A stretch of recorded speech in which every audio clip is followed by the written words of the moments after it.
Let's make sure that Core JJ doesn't have an easy time, but now tempting Afreeca, are they going to first pick Lee Sin? It definitely have to. You do not want to give up this champion right now, and most likely we have to see maybe a Gragas being taken away from Samsung here. You don't want to have a denial pick being taken. They could have risked it and say Marin.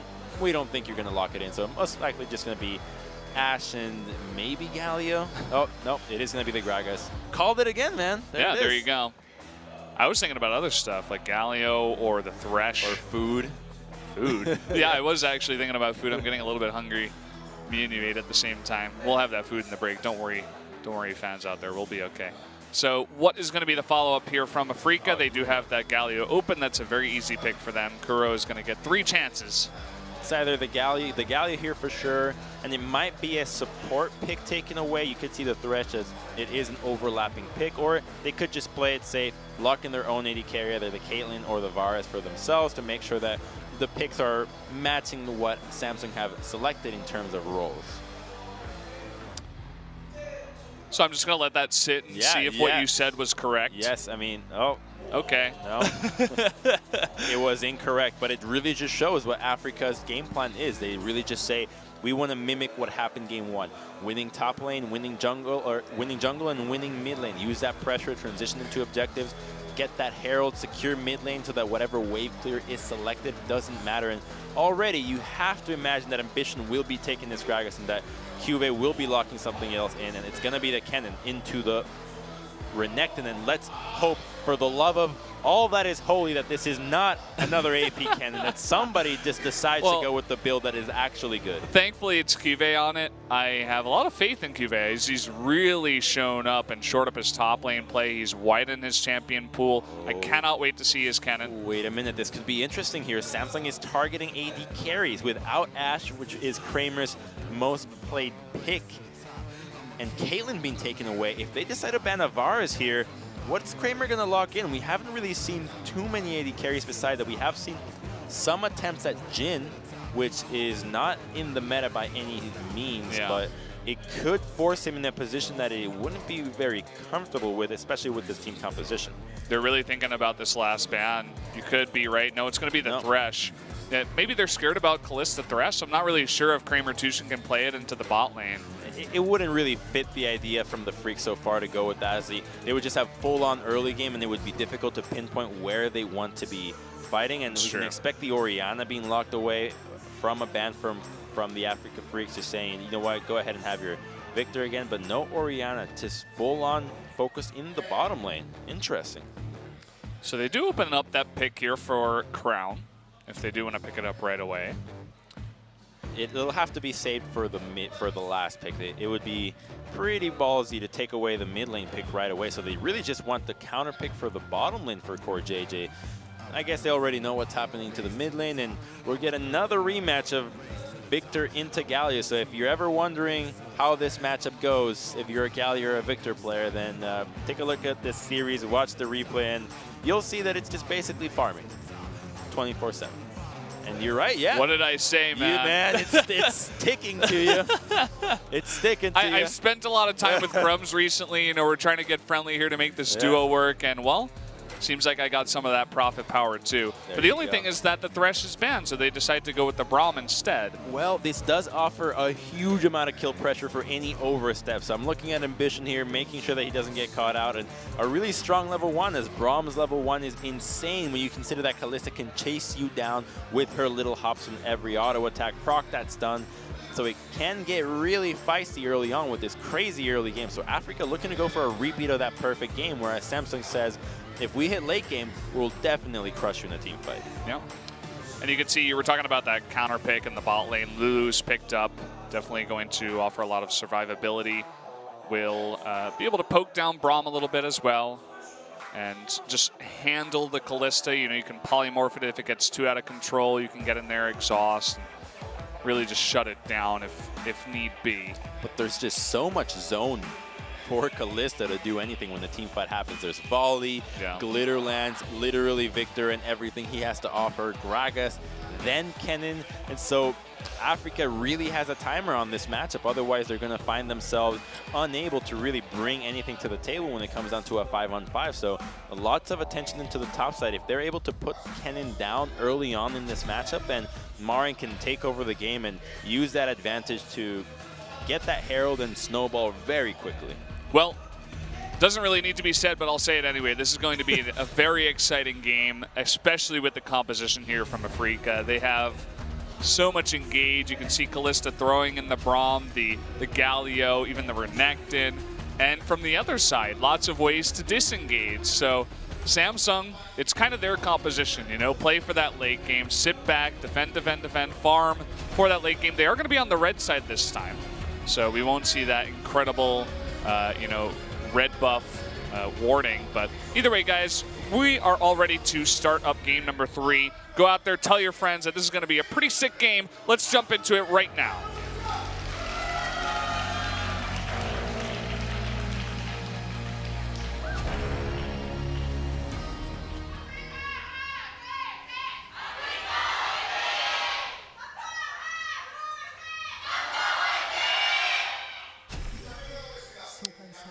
There you have it.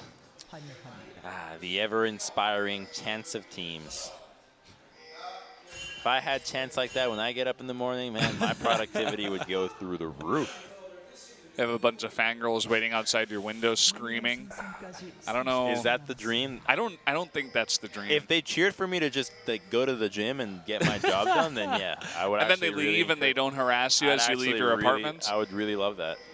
That doesn't sound all I'm too on bad. the 3rd floor though, so I can't really. Hey, they're pretty loud. I'm sure you can hear them if you keep your window open. Oh, I don't open my window, man. It's bug season out there. I got my blood's too sweet, and the mosquitoes find it too succulent. Oh yeah, man. You're not the only one. I bought myself a dehumidifier, but also this big fan, so that I don't have to open anything in my room. No windows are open during the summer. Oh, I do not want to go in that room and see how musky it is. No, it's nice. You open the windows every once in a while. You have course. Stockholm syndrome to your own house. It's very bugless. That's what I like about my room. Nice big leash here for Spirit, as you oftentimes do see for the Lee Sin on the Raptors. Ambition will be starting on the blue side this time around, getting a leash from Core JJ. An atypical start, as you normally would have expected him to start on the Raptor camp, as Gragas AoE is pretty easy to clear out little minions early on, but starting blue does increase his clear, gets a little bit of that extra AP, that mana that is so good for him to spam, keeping his HP up. This means that the junglers will finish in the top side of the map, where the attention has been previously in the first 2 games, and so now that the map hasn't been split, we can expect a little bit more action and things getting chaotic into the top side when you're dealing with 2 laners that can set themselves up for kills very easily in Kennen and Renekton. Yeah. It seems like the idea for Ambition, at least, but we do see Spirit coming down here to the doubles, going to clean that up. We'll see if he goes ahead and... I think he'll recall after this, most likely. It's just the standard route for him to go for. Otherwise, it's a pretty big waste of time to just route back from doubles up to the blue side of the map. And we'll go with probably a longsword and maybe a control ward after this. I think he has enough gold to do so. Yep, there it is. There you go. This is definitely going to make the timing a little bit different compared to as if he went Raptors red, blue, and tried to go top. So might throw him off here. Ambition is going to be in position to actually take the Scuttle Crab and scout this out. Exactly. The trade-off is he does get that Scuttle Crab for Cuvée. So the only way that he can really get ganked by now with the ramp ward in the red side is going to be through the Blast Cone from Spirit. So it's a bit of an ambitious gank right now, considering with the big wave that Cuvée has built up. So things are looking good for Samsung in pressuring this top side of the map and enabling this Kennen to bully Marin early on and don't let the Crocodile get out of control like he did in Game 1. Finally, Spirit's going to come over to this blue buff, and we do see Marin, or rather Cuvée. I see Marin on this Kennen so many times, but Cuvée is going to come on down here, get the ward, spots out Spirit, will ping that, takes away the Blast Cone, and a nice bit of information against Spirit here in the jungle. He's cleared out everything. It's just the full clear there from Spirit on this Lee Sin. And he's bought himself some time. The vision has allowed him to get past this, but Spirit says no, I'm going to abuse the vision and maybe look to go around. He's looking for mid lane though. Can they get a cleanse at least? Looks like they will at least get the cleanse. They do land the Q, but it would have been a little bit risky.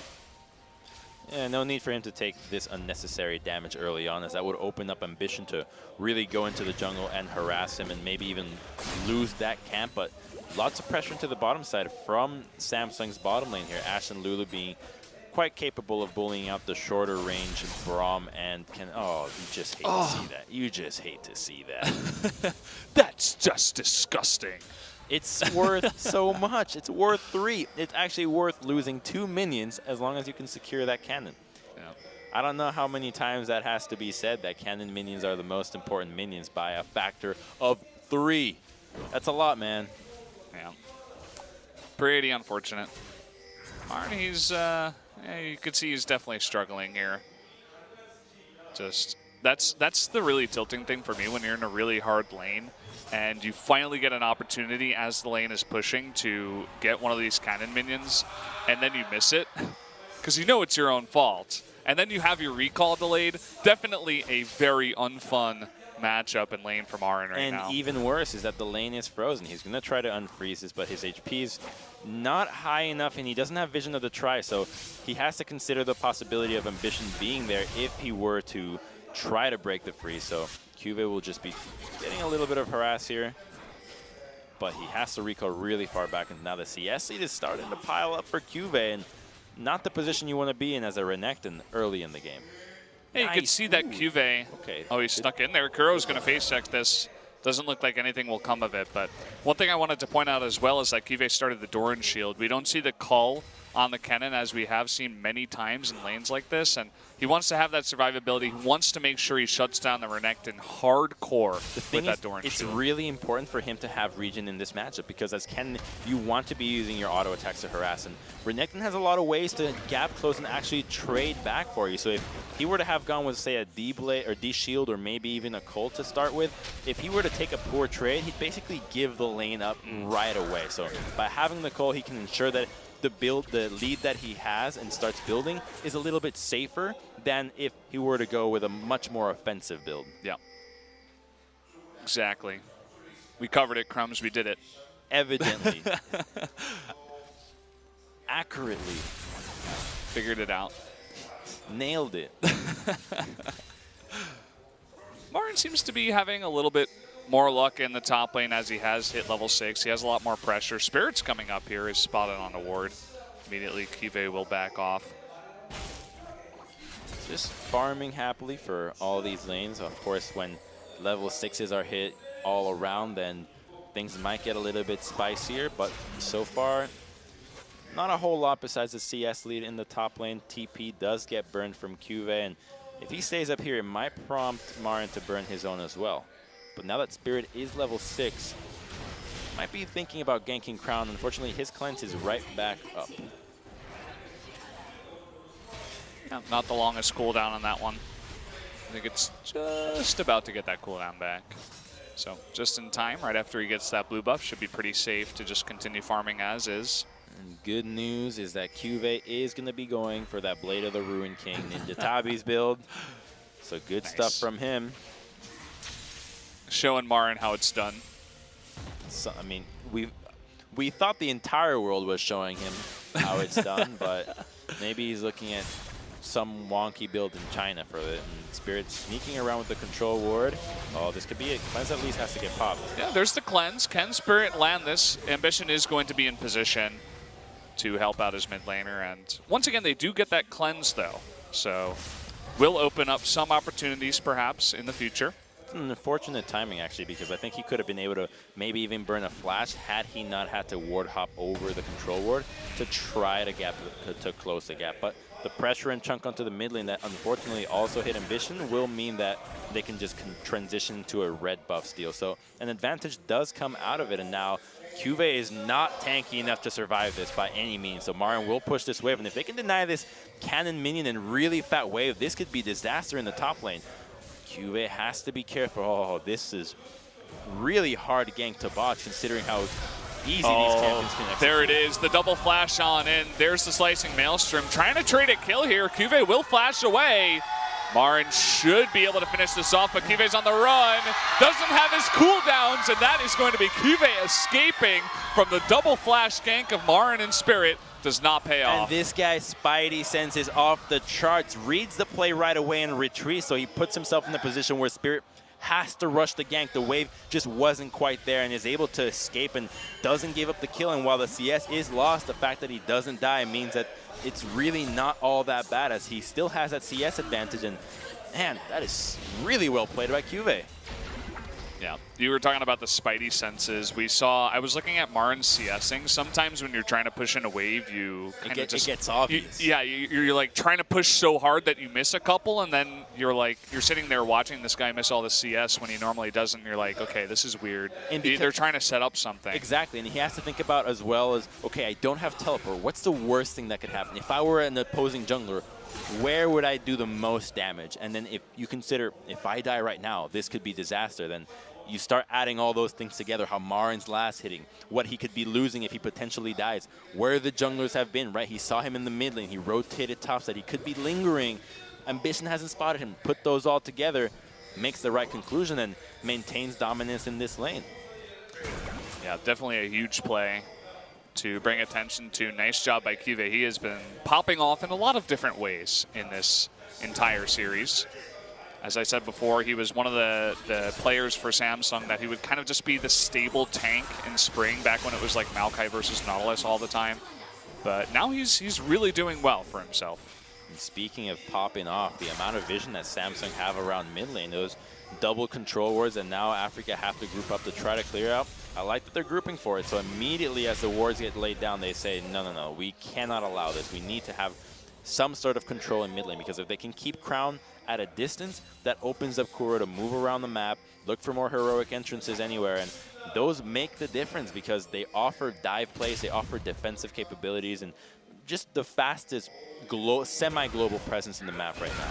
Trying to set up something here onto Ambition. There's the kick, and waiting for the flash, but Wild Growth will save him for now. The cask will push the rest of Afreeca away, and no kills come out of that engage. Was one fancy engage, but the chunk on Ambition means that Spirit can now choose to go for an Ocean Dragon, and there's not going to be much counterplay. However, Ambition is fancying it, and there is TP available on Cuvée, but they will secure with Kalista. I mean, it's kind of meh for Afreeca. You know, they've got Lee Sin, they've got Marin up top. Neither of these guys have mana. It's kind of just taking the dragon because you can, an opportunistic objective. Yeah, it's not the craziest dragon, but it does help because at least they're still laning, so there is more value in it than it being past the stage of turrets being taken. But yeah, I think it'll just mostly just benefit Galio, who already has very low mana cost, so it'll probably help out in maybe some extended fights in the later stages in the game. But for now, as you say, let's take it and hope that the roulette is beneficial, and we finally get our first Infernal. Oh, here we go, the flash on in. Tushin, they actually do miss that. They're trying to continue engaging, though. Here comes Spirit, trying to follow up. There's no damage, though, on any of those members. Really surprising how the ultimate miss on that one. That actually would have definitely been a kill going Afreeca's way. Yeah. First Brick, considering that they have a Lee Sin with red buff, might have also, or First Blood, might have also meant first Brick. So, bit of a misplay there.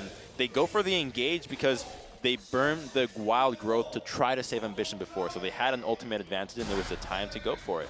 Oh, here we go. They're trying to make something happen here on Cuvée. He doesn't have his flash, but we do see that Kuro is spotted on a ward, and Cuvée will lightning rush to safety. Still trying to put attention topside, so they have to debate where they want to commit for both these teams. There's no flash on Kalista bottom and no flash on Ruler as well. And with the teleports available from both these teams, you have to imagine that bottom lane is going to be the focus, although Spirit once again fancying topside, and there is no vision from Cuvée. Is he going to try to ward hop over the wall to try to go for this, or secure the red? Red just spawned, so great buff control there from Spirit. Yeah, they definitely need some more vision in this deep red side jungle too. You can see that coming in is Marin, puts one onto the doubles. You can see another ward here at the red buff.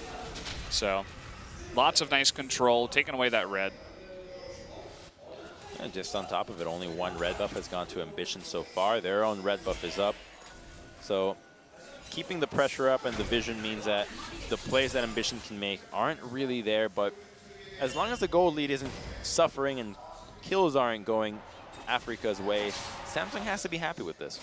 If they scale and get to a 5-on-5, I think they'd feel happy with the composition, as it's a style that they basically had all of last year, right up until playoffs in the Worlds, where they really ramped up and became a team really capable of dismantling teams early on. Yeah. Even though we haven't had a kill just yet, and I know you guys are in the chat spamming Resident Sleeper and stuff like that, there has still been a lot of action all over the map. You know, Spirit doing a lot. They try to set up kills. It's just the tension is building for this first blood, and that's really when we're going to see which team is going to get ahead.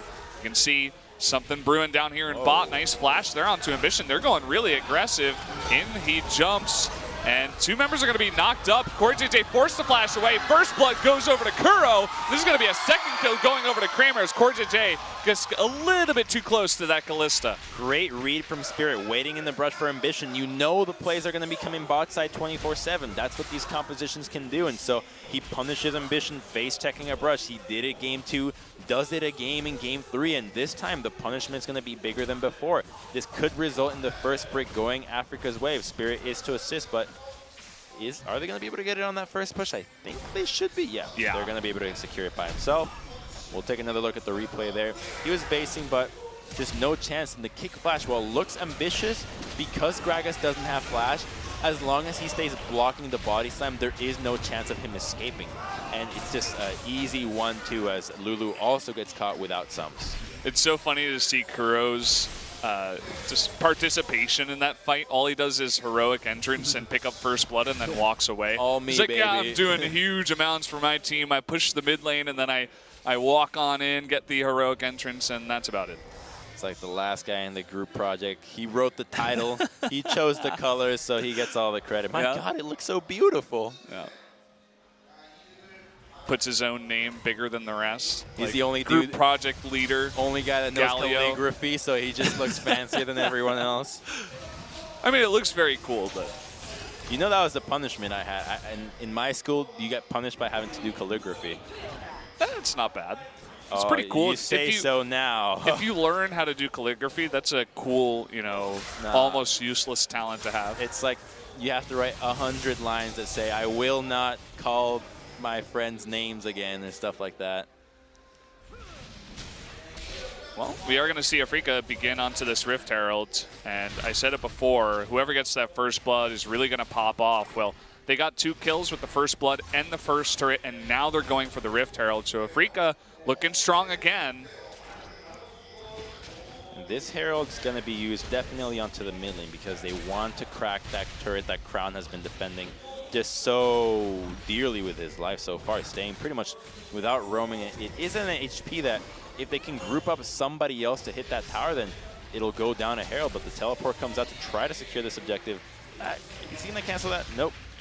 He's okay with it. He knows he can stay in lane forever and use heroic entrance to assist anywhere else he has to go. Yeah. So that is brought on to Spirit here. Looking for a kill onto Cuvée. I always feel like if you can get a kill into the Rift Herald, that makes it just so much stronger. Yeah, but the thing is that for the top lane turret, I really feel like it's a waste versus the matchup that you have. One turret, as long as it's the mid lane versus heavy wave clear, is always just going to be with so much value, but the commitment to the top side means that Samsung can answer with an attempt onto the Baron. Marin does have teleport, and Spirit is collapsing, so Samsung not feeling too comfortable with this. Remember that they're not with the early game composition, so any fight that would happen right now would most likely go Afreeca's way, as they have already completed not just the Blade of the Rune King on Kalista, the Abyssal Scepter onto Galio, but the Black Cleaver onto Redneck, and so they back away wisely and secure the Infernal for themselves. That's 2 Dragon going their way. And yeah, very, very unfortunate for Samsung. You were talking about that late game composition. Infernal Drake would have helped them out immensely. For Victor, for Ashe, even for Cuvée in the trades when he is split pushing, would have been very nice, but not quite able to pick that up. Yeah, and they just have to respect the hands that they have selected for themselves here. They're in a position where just farm, farm, farm, and wait until a stage where all you have to do is group and team fight as a 5-on-5 or 4-on-4 with the top laner's MIA, and that will be the fight that they're looking for, because at least they have a front line that can peel for the carries and allow them to deal the damage that they're designed to do. Rotation topside here from the duo lane, and Ash still in the bottom lane, so Afreeca will get the advantage into this top lane without being spotted, however. Kramer deciding to stay bottom lane, so Afreeca on a timer here. They have to make a move topside, otherwise they will lose that turret to the lonesome Ash bot lane. Core JJ's here to answer. Yeah, coming on up. You see Ambition, okay, he was moving away, now he's coming on up. Just not in a position there to assist, and a good rotation here from Galio will defend that tier 1 to the bottom lane, and nobody in that position to push on mid lane, and so Afreeca just get a freebie with an out rotation on Samsung, and a good way of starting to snowball that advantage. Yeah, really nicely done. Keep in mind that the Rift Herald is still available here, so there's only one tier 1 turret left over. I think they can easily set up a push in just a minute onto the mid turret and try to get some damage done there. The big issue here is that Kalista is not your siege carry. Unlike Caitlyn in game 1, she's not going to be able to get any shots against the Ashe and the Victor. And so, because there wasn't too much chunk happening to the mid lane, this use of Herald will have to be very calculated for them to secure an objective. If they can get Crown's mana low enough or secure vision elsewhere, but he's a half mana, and it's going to be really tough to use. And now Herald's 3/4 of the way out, so a recall and a use into the mid lane will be in order for Freecs. Yep, they're essentially going to be forced into using it there. Spirit makes his way. A bunch of pings going down. I think Samsung should know this is coming as well. As you can see, Kive making his way towards mid, as well as Ambition. They're responding. They just scouted both Lee Sin and the duo lane, but there is no minion wave.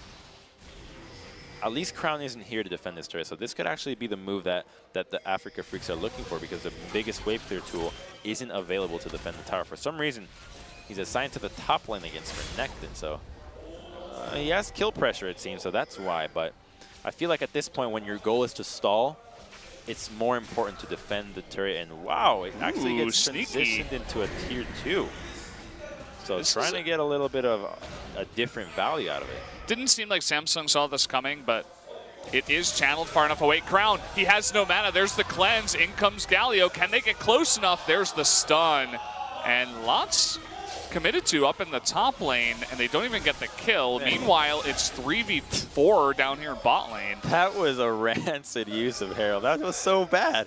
You could have just used it on mid lane. I don't understand that move by them, actually. It was just quite simple to just take down that mid lane turret with the amount of people that they had and the lack of wave clear, but instead they choose to just a worthy sacrifice, I guess, to the tier 2 turret from Samsung, and so they're pretty happy that Herald didn't amount to anything out of this. Yeah, I mean, they chipped down the bottom tier 2, and if they get Cuvée, this could be pretty nice. The double knock-up and stun for ages. Down goes Cuvée. Nice little party brush there from Afreeca, from Kramer and Tushin. Now they're going to begin pushing bot. And again, the Rift Herald, it looked terrible, and it kind of was, but they're able to convert into potentially a tier 2 bottom lane. Yeah, now they're going to get a tier 2, so I guess their ability to foresee the future phase check is beyond anything that we can identify. So in the end, the Herald comes to a tier 2 for the Afreeca Freecs. So a little bit of an advantage going their way anyways. And now they're not going to push for this one. The recalls can defend this. It's a bit of an odd turret to commit to this early on. So the rotation to the mid lane might be in order for them, but a recall on Kalista will come out first. Yeah, so they make it work. We don't really know if that was their intention. I'm still going to say it sucked. Tier 1 mid lane is worth more than tier 2. We're going to push in bot lane and do a bit of damage, and then hopefully Cuvée will just begin split pushing there, and we can get the follow-up kill and take out the bottom tier 2. I doubt they were thinking that far in advance, but if they were, props to them. As you said before, taking out the mid tier 1 would have been nicer, but they do get something out of it. Well, think of it, it's like a good way to think about the map and your champion's positioning is to draw a line between all the turrets and all your champions. And so when the line gets pushed back, then that's kind of the reign that you have control over. And as champions, you want to be able to push your own champions together as far up as possible. So if you think that maybe you're a little bit out of position, check your position with your other champions. If you are ahead of that line, you're probably at a position, and if you're behind that line, then you should move forward. So it's a good habit to look at the minimap and always think about these things, as it lets you understand just how much pressure not only can your champions put, but you have available on the map based on the turrets that you have taken. Yeah. Something we see a lot of the time is taking out all the tier 1s, and then, as Samsung did in game 2, you deny all the vision in the red side jungle, and you try to bait the Baron fight. But Afreeca's not really going to have that option available to them because the tier 1 is still left up. And unfortunately, Afreeca, even with all this map control, they don't get another good Drake. They get a Cloud Drake, so really not going to help them out too much. They have a bit better engage, and they do have a lot of engage in their composition, but definitely would have preferred something like a Mountain Drake to fight against this Victor. Ooh, Crown getting out of position, forced to flash. Definitely not positive. He at least gets a teleport, and I know we're criticizing Afreeca's ability to take down this mid-tier 1, but they are still trying to snowball the game. It's 25 minutes in, and against a comp that Samsung has, the later the game goes, they're gonna be in trouble. So, Ruler happily farming in mid as finally Marin groups up here. And Crown has been up in top lane for a very long time. This is something we saw in spring. For Crown, he identifies like, hey, Victor, I'm going to be extremely strong late game. I'm going to be chunking targets for a huge amount of their health. So let me farm for about 40 minutes. Just don't touch me. I'll sit top lane. You guys deal with everything else. If we can survive until the late game and I have 400 CS, then I'll carry you. And it seems like that's the idea here for him in this game. And there's value in putting him top because it's a little harder to dive 2 people into the mid lane than it is to dive a solo Victor. So by putting the dual lane mid, which is usually the common thing that you see after a mid lane or bottom lane turret has been taken, that means that you can stall out any pushes into the mid lane. You can keep funneling farm onto your Victor without having to share it with anybody else. And the defense of the mid tier 1, as long as your carries and support have wave clear, becomes difficult, and so the composition would be the only determining factor if you can really dive that comp. Which they can actually. They do have the tools to dive this, but the wave clear means that any dive is just too difficult to deal with because Hurricane and Volley and Glitter Lance mean that you'll never really get the chance to hit that wave onto the turret. They're just hoping that someone gets out of position. I feel like if Samsung continues playing very defensive and just sits back and lets it happen, just chills and farms for a very long time, I think they're going to be in a really good spot in this game. Ruler is pushing a little bit far forward. There is the flash to avoid the knockup. This is what we were talking about. They're waiting for a mistake. Kalista is going to be stunned up. And finally, Crown coming down here to support right at the right time, actually. They at least get a flash here from Ruler, so if they want to revisit this lane when their ultimates are back up, they're much more likely to secure an objective. And now that we're reaching that 30-minute mark and we have a Kalista available, Baron is a very real possibility. So really realizing that having to flash early is really important, as a death could mean the disaster for any of these teams. You can see Afreeca, I wouldn't say they're getting desperate, but they're really trying to put on the pressure. They identify that they need to take out this tier 1, and they see that Victor's not there, so they immediately try to get as much damage as possible. Spirit eating a lot of damage in the meantime from Ruler, trying to fight back. He's looking for a play here, potentially. Nice wards. But everybody from Samsung is reacting, though. They understand that this could be what Afreeca is looking for. Good and clear on the vision there, making sure that Spirit can't find the angle, and as long as they stay grouped up and they're not surprised by any flank, it'll be much easier to deal with these fights as they continue to scale. You already have the Void Staff and completed item on Victor, the completed, oh, what's the name of the item? The Void Staff? No, his own item, the one that he gets that nobody else has. I'm not sure, to be core honest. Power, his core thing. Yeah. Damn it. I'm not a Victor player myself. I'm just embarrassed of myself every time that happens. It happens. I can tell it to you in Korean. Yeah, that's the problem. We play in the Korean solo queue and everything's in Korean, so. Well, either way, does finish that up, and man, 3 kills at 30 minutes, 1 kill per 10 minutes. This definitely feels like a Samsung slash like a spring Jin game. Yeah, Samsung meets Jin. Or that 68-minute BBQ versus Jin game we had last split. My God.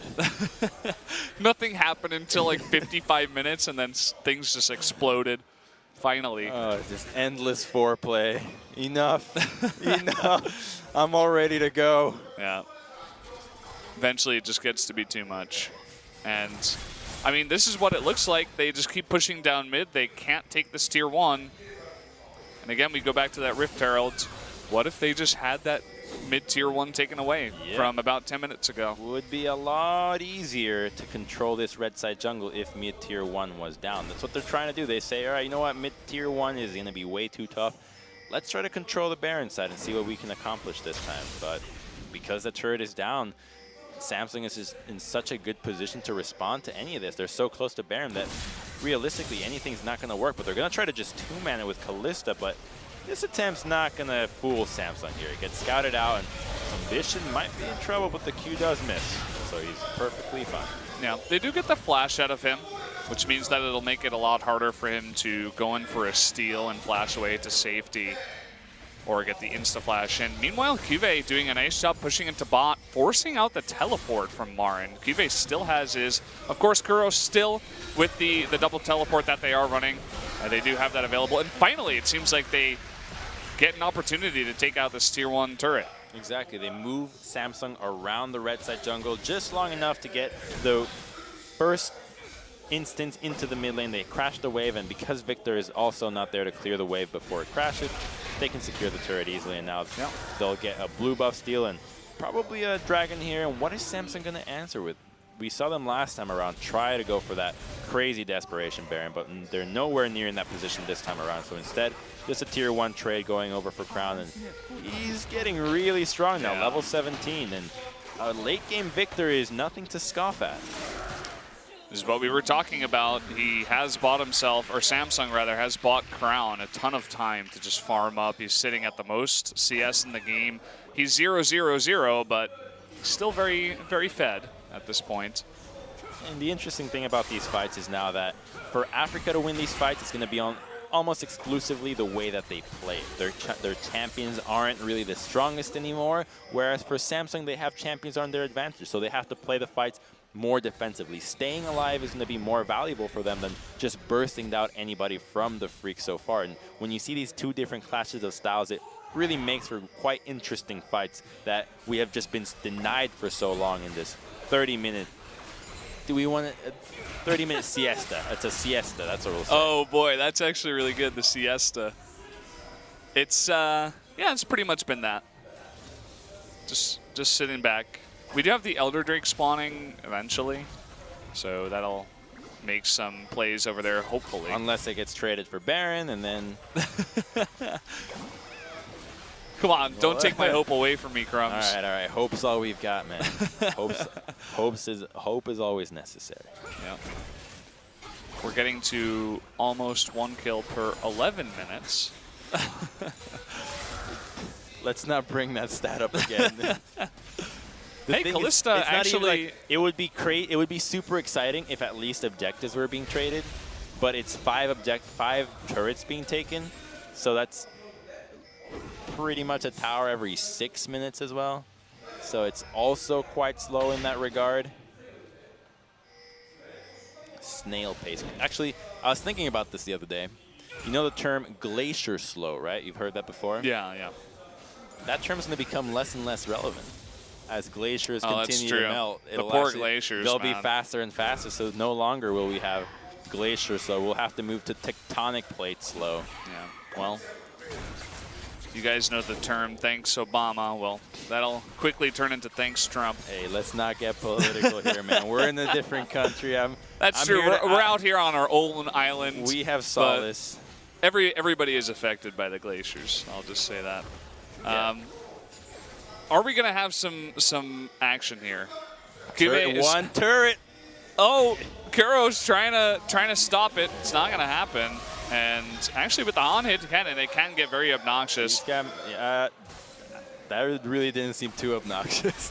Well, mostly it was just the shield that was ready, but he's gonna easily regen. I mean, he has Warmogs at this point. He's got his gargoyle stone play completed. Warden's Mail. I mean, he's just not taking damage. Okay, they're looking potentially for an engage. Oh, I got too excited.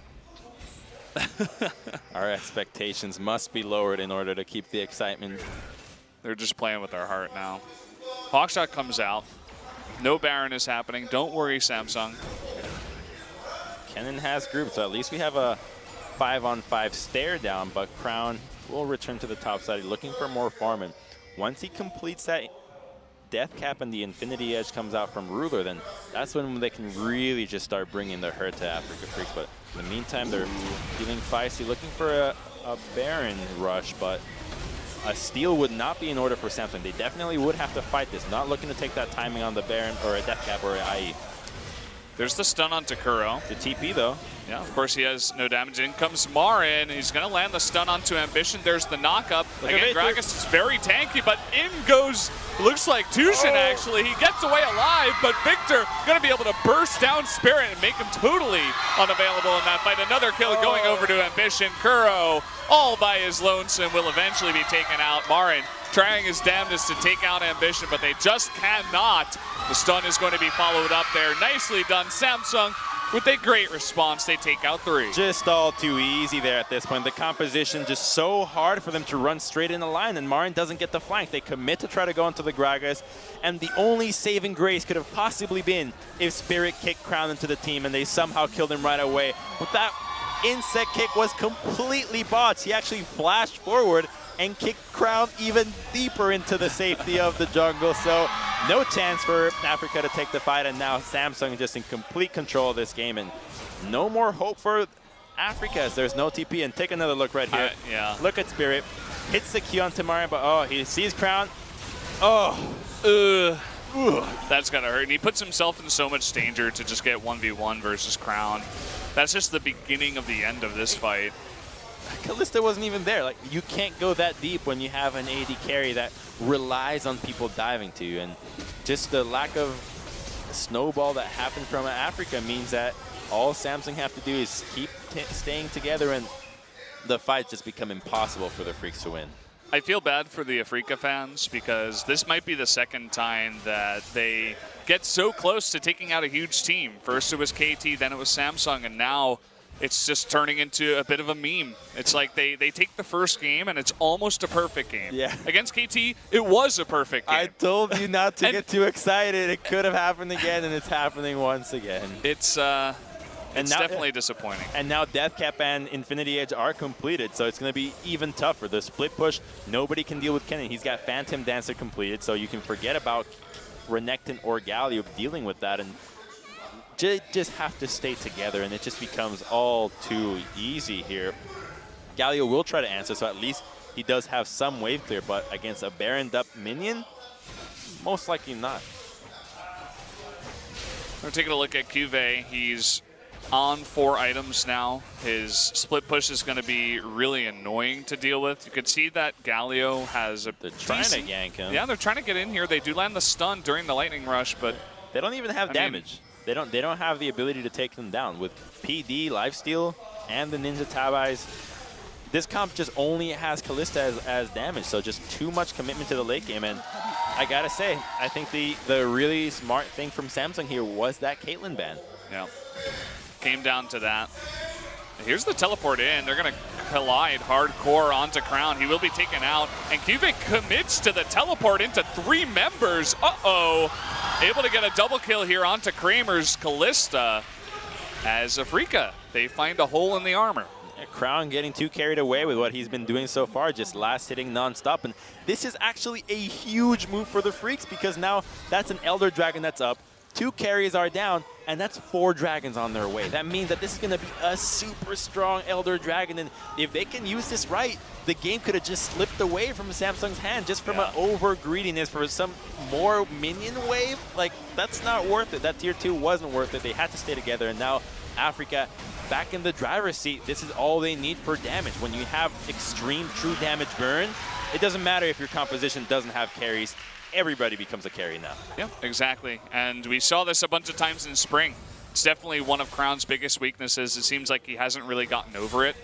And as you said, perhaps we counter-jinxed it here. Maybe Afreeca actually will take the game off of that mistake. Well, that's already 1/4 onto this Elder Dragon, and there is still a lot of wave clear on Samsung, so they would have to go for a crazy dive. That really seems to be the only way. They have the tools. They have the tools to do so. They need to be grouped up, but I think they just got to go for it, you know? It's really tough, though. Like, they can't escort the minion wave to crash onto a turret, and so when you're dealing with a dive without minion waves, it just becomes so tough to pull off, and something that you rarely practice, and a move that is almost never necessary to do into a game. And because there are no objectives to fight for anymore, Samsung can just be very content in waiting this one out. Yeah, and you can see that's exactly what's happening. Afreeca, it seems like just getting the 2 kills and the Elder Drake just gets them back into the game.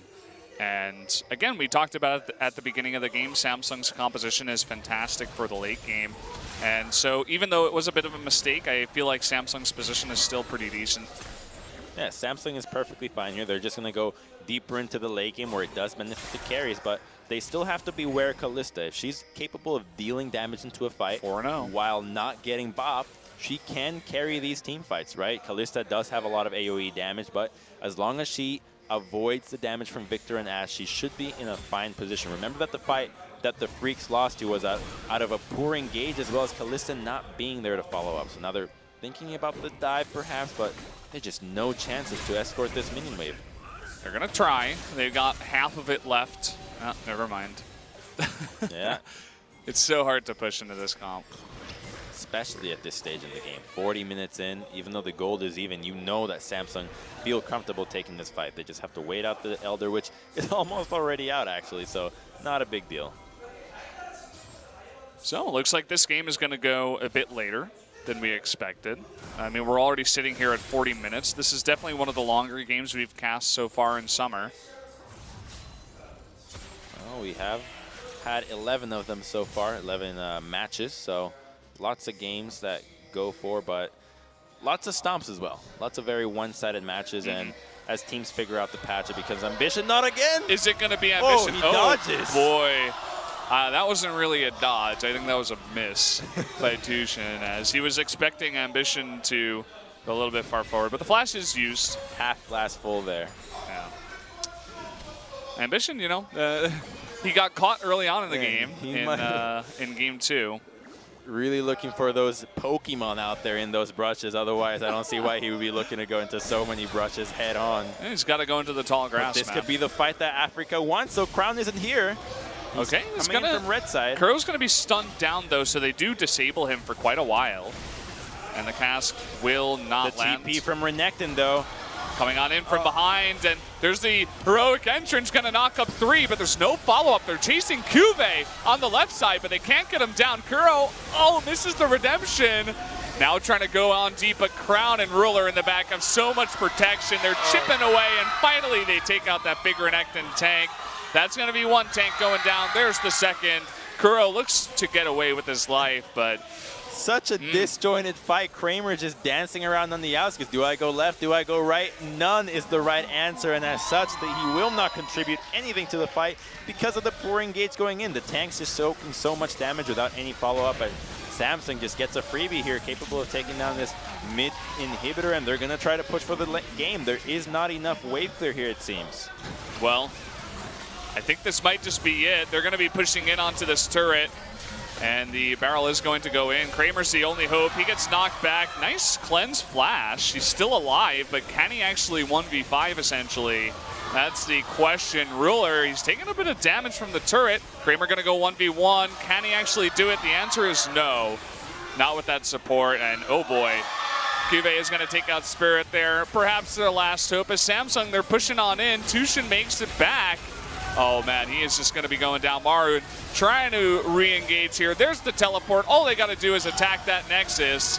They're trying their hardest. It's not going to happen. There's the win, going over to Samsung in a very long 2-1 victory. Oh, a game that Afreeca, they knew what the game plan was, but they just did not execute. Too passive in the early game results in not enough advantages. A really poor use of the Herald that you have to wonder, what could have happened if they took down that mid turret early on? Could they have perhaps burst down a Baron early on and snowballed the game at a 20-minute mark? Well, we'll never really find out, and as such, Samsung gets to stall out, get their composition to the point where they want to, and secure themselves an easy late game win with a superior late game draft.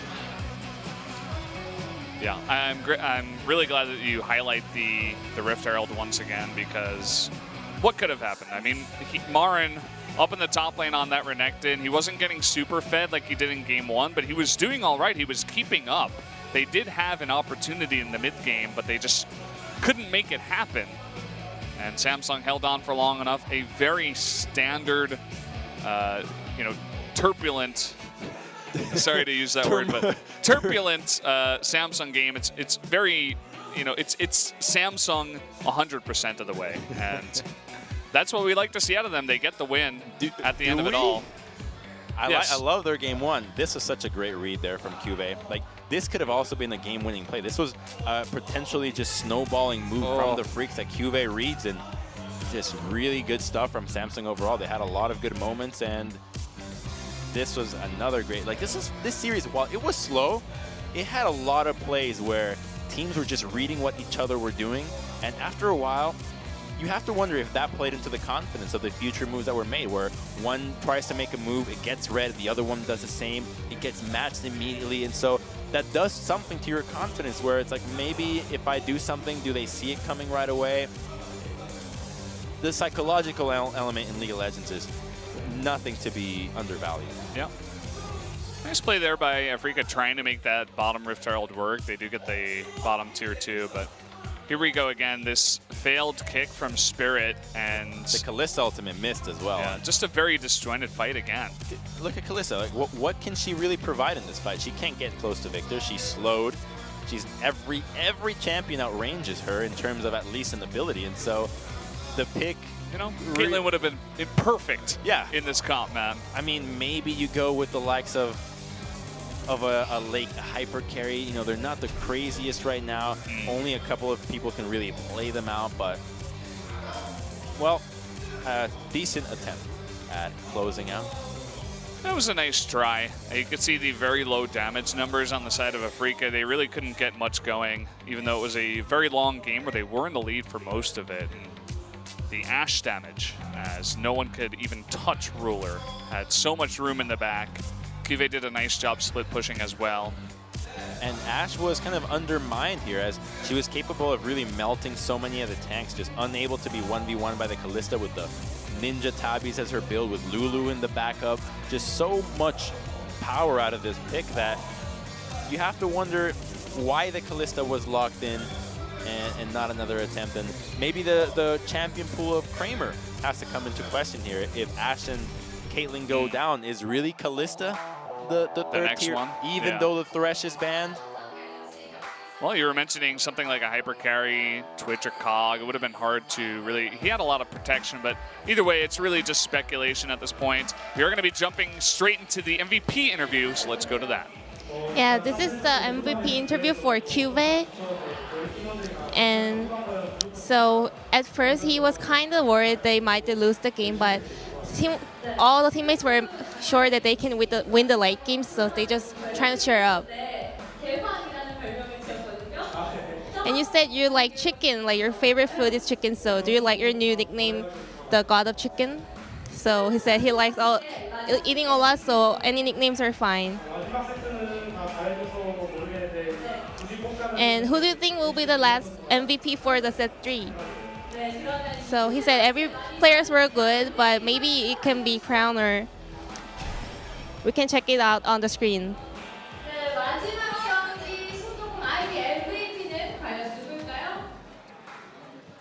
Well, the MVP of the last game was Crown.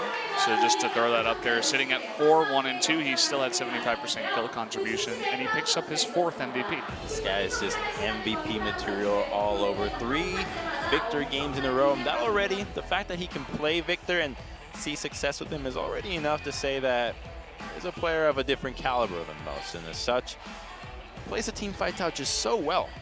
Even when the situation in game 1 where he traded and was seemingly going to die, he just died. But we'll go back to the interview and joined by Crown once So again. this is the MVP for the last set, Crown.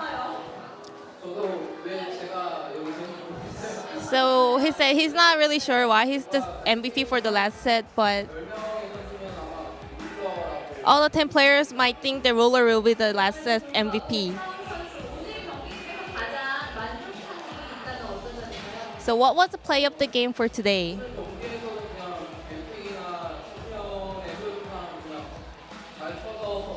He said the pick and bans was good, and also just in-game went very fluently, so that made us play really well.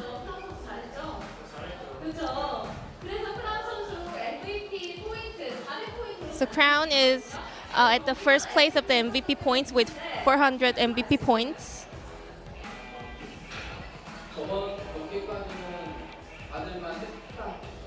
Well, until the last game, yeah, he thought he deserved the MVP, but for today's match, he's not really sure.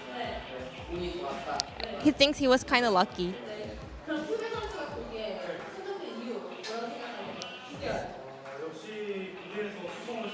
And Cuvette thinks, well, he protected the mid tower quite well, so that's how we got the MVP points.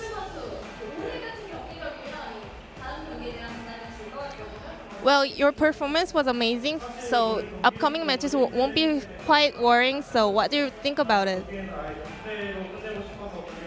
Well, but he kind of wants to make 2-0 games, so they will try harder. And it was rainy today, but a lot of fans came here to cheer you, so last message for your fans. Thank you for coming in this gloomy weather, and we always thank you for your love and support. He's still not sure why he's here for the MVP interview, but he's really thank you for all the fans, and he always appreciates all the love and support.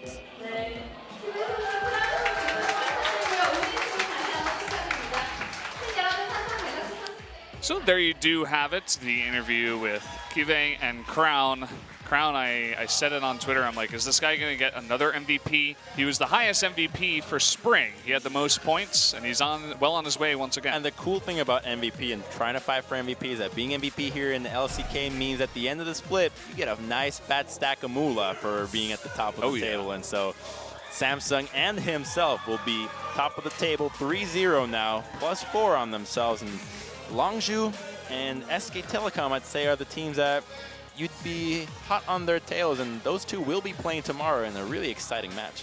Yeah, definitely go ahead and check that out tomorrow. We do have another match coming up after the one we just had. It was a bit of a longer one, but we will be jumping into Rocks versus KT after about a half-hour break, guys. So make sure you're staying around.